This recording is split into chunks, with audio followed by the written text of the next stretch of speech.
So kakatapos lang ng ulan dito ngayon. So yun, ito yung nilalabasan. Ulan, saka ulan. Ayan. Almost kaninang umaga pa yan. Hanggang ngayon 3 PM na. Ngayon pa lang hupa yung ulan pero meron pa rin maliliit na ulan. So while nag-edit ako dito guys. So nag-edit ako dito sa tricycle ng kuya ko. So nag-edit ako. Wala lang, na-feel ko lang yung peaceful life, yung paborito kong weather. Paborito kong weather pag ganito, 'di ba? So nakatulog ako kanina mga 9 to 10. Mga 10 ata ako nakatulog, and then nakagising ako 12 PM ng umaga kasi nga sobrang lamig guys. Tapos ngayon pa lang pa yung ulan, tapos ang lamig kanina, parang parang nasa snow, 'di ba? Yeah, isa din sa pangarap natin guys, makaligo.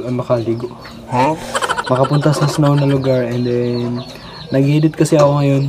Pero dito ako nag-edit sa labas kasi sobrang ganda ng Hindi naman dapat always ganito, pero paborito kong ganitong tempo kasi nga parang slow lang yung galawan.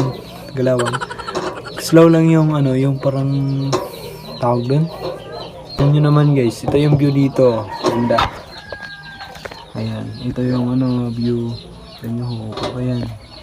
Basang-basa yung mga pananim dyan. Ayan. Basang-basa. So, doon din. Diba? Sobrang peaceful lang. And then, mag-edit po na tayo ngayon. Dito ako nag-edit sa pool eh. Ito. Pakita ko sa inyo. Nag-edit ako. For the vlogs. Edit ko na ako.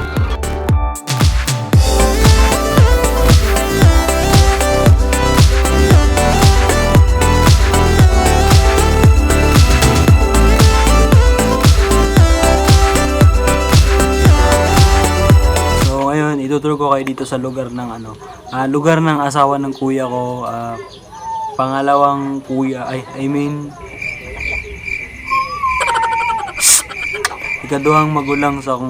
ikaduhan akong magulang, kay akong pinaka magulang babae, sunod lalaki. Mauni siya karon. Ito na to karon ang ilang po Andre balay sa mama sa iyang asawa. So turo kayo sa manyo. Pisti sa barangay ka. Panira sa vlog din to. So ngayon, ituturo ko kayo dito sa lugar ng kuya ko. So ito yung harapan. Ito yung nakapaderlat ng lugar nila. Dito kulungan ng manok guys. Alam nyo ba yung manok dito? Sobrang ganda at mababait. Hindi nanunusik guys. Ayan. Hello. Ayan, may sisiw na dito. Ayan, may manok. Bakit? Sige. May dyan. Dito yan. Dito din may din. Meron din manok.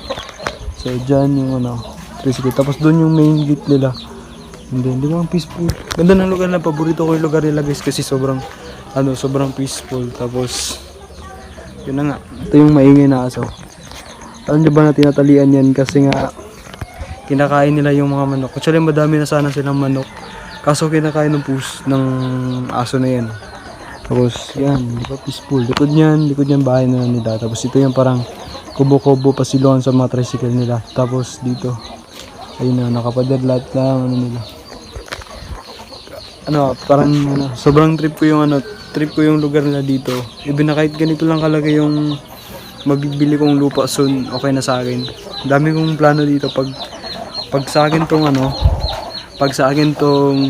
pag ganito yung nabili kong lupa, ganito kalaga. Ang dami ko ng plano guys. Ano ba yun dyan? Tataniman ko yan ng gulay guys, pang garden. Tapos dito tama din to. Dito na part, dito yung mga alaga ko. Hindi, di ba? Dito yung waiting shed. Diba? Tapos dito pala yung bahay nila guys. Dito yung bahay nila. Yan yung bahay. Diba may duyan to dyan. Diba sobrang payapa ng ano dito. Mapayapa ng lugar nila.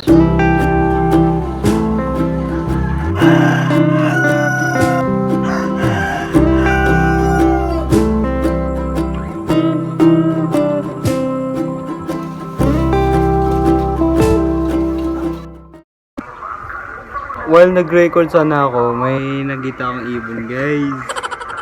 It's a bird, guys. Hello. May nakita akong bird.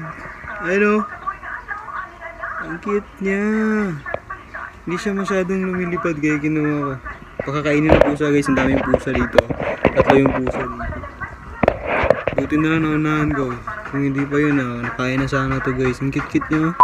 Yo, what up? So, ipapakita ko sa inyo ngayon. Dito kasi kami ngayon sa bahay ng kuya ko dito sa malayo din sa lugar ng stepfather ko. So, dito kami nakatambay ngayon. Siguro magwa 1 month na kami ngayong April. Kasi nga dito pinapagaling si mama, guys. Kasi mahirap doon, complicated doon kung doon pa kami magpapagaling. Doon pa magpapagaling si mama sa bahay. So, dito namin siya pinatira. So, malapit din kami makawi doon. And then, before kami uwi doon, antayin ko muna yung parcel ko kasi nga may in-order ako doon na may in-order akong book, Atomic Habits na book para basa-basahin ko pag wala akong ibang gagawin or boring or even nagbabiyahe ako kasi madami akong matutunan doon pag yun yung babasahin ko. So yun nga, almost 1 month na din kami nakatira dito kaya napagplanuhan namin umuwi na kasi nga bored na kami at miss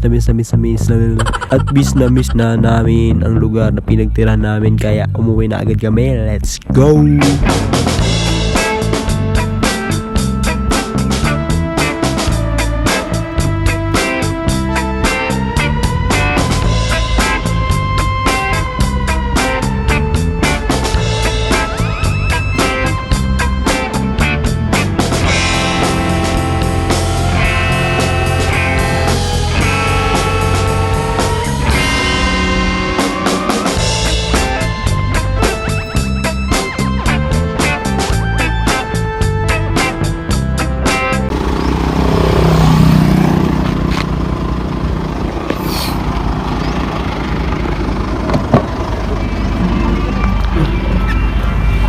Chatan na mo, ma'am. Chatan na ko si Kuya.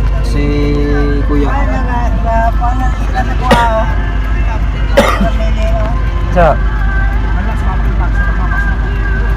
Okay, paulit na may karon. Ha? Paulit na ta karon.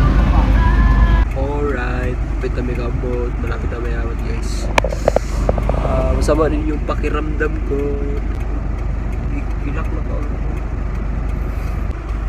Lapit na daga. Punto sa bang? Musta?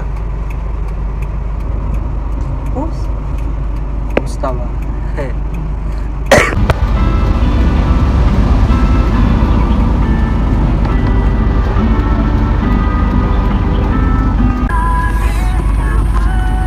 Kiubo pa tayo ate. Masakit pa tayo, may sibuan. Dito kami ngayon.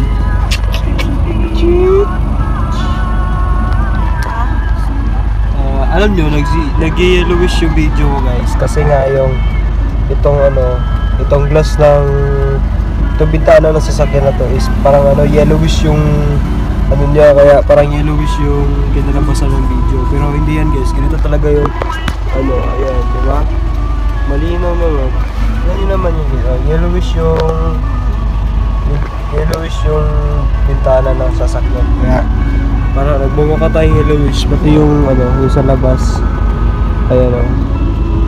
Ganun talaga yung itsura niya, guys.